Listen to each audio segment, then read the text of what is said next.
So good morning kids. Today we are in the field and what we are going to learn is about what you have been taught in the class during the time of last 5 days.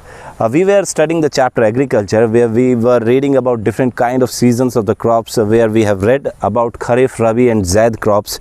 Now we are onto the field and the crop you can see here is actually the paddy.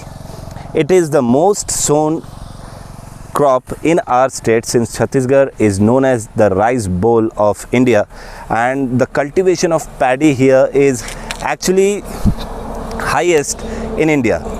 This crop is actually Kharif, which is generally being sown after the onset of monsoon and being reaped after you can see October. Now all this paddy grains are actually ready to be reaped, and some or the other day, maybe within a week or so, this crop will be cut down. What do you say? What is your take on this, Amit?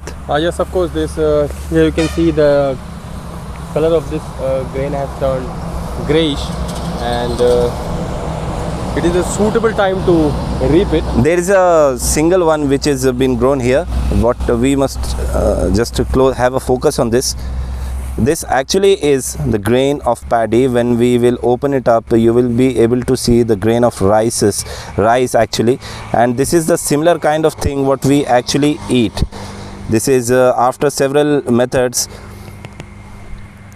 the bud is open and the grain finally will come out. This is not ready to be cut yet, and here you can see some other insects are there. What we were talking about was the net sown area. See, if you will see here, furthermore, if you will see, it is a vast expansion of the field, and from here to that area approximate it may be of 600 to 700 meters. After that you may be seeing the deep forest area. 2 or 3 years back, the field which you are seeing there was actually not field, but it was forest area. And to meet up the demand, the increasing demand, what actually farmers are doing nowadays, they just cut down the tree by different method, by burning them and by just throwing some different kind of chemical which actually kill the trees. And then what they do, they just sow their own crop there, let it be Kharif or let it be Rabi or whatever the season it is. Yes, they start using the land as their own, and they start using it as an agricultural land. Talking about the soil quality here, since this is Kharif crop and it need more and more amount of water, here you can see the soil, it's very dampen here. It's very dampen, and the moisture which it is holding due to the grass present here is very much higher. This moisture will support this type of crop, and lack of moisture or lack of water, what it will do, it will just, you can see the amount of dryness here.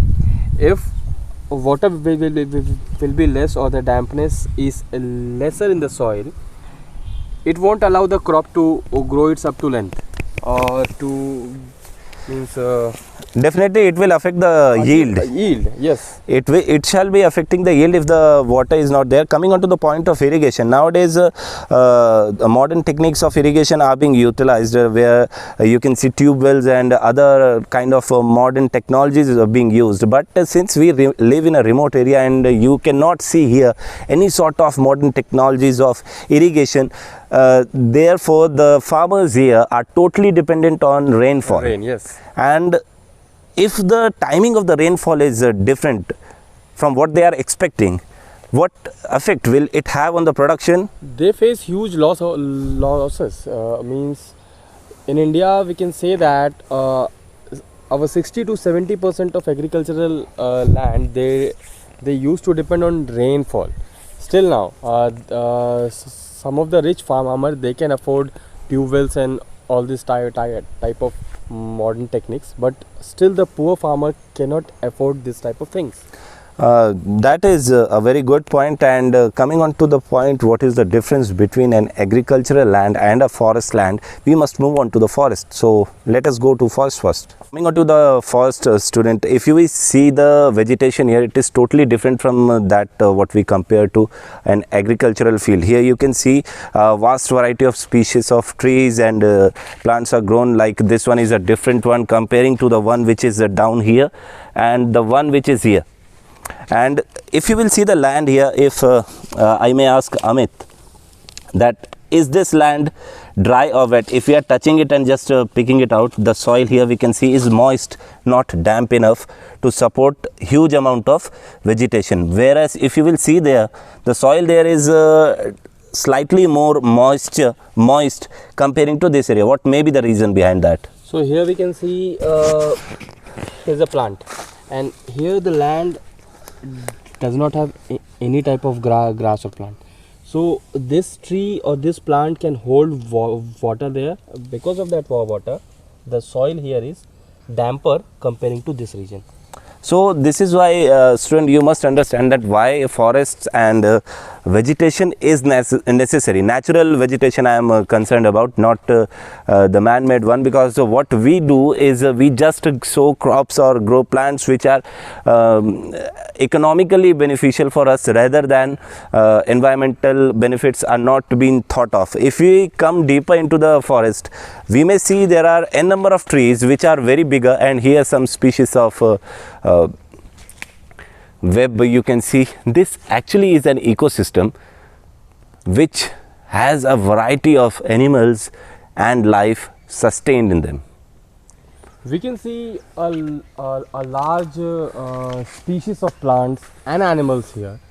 This is only possible when you have different types of trees, plants and animal in a place. But talking about agricultural land, there is only one type of plant which is sown by the man, and there we cannot see this amount of habitation. So talking about agricultural land, now what we are doing, we are just cleaning the forest area to convert them into agricultural land. What may be the reason behind this? And the reason behind this is increasing population. Increasing population, if we talk about increasing population and to fill their needs or to meet their needs, we need more and more lands to produce more grains to feed them. And in order to feed them, we need more fertile land. And for that we are in constant search of the lands which are good in you can say minerals and other soil quality. And that we can see in this area also. Talking about the land, see here, if we talk about this area,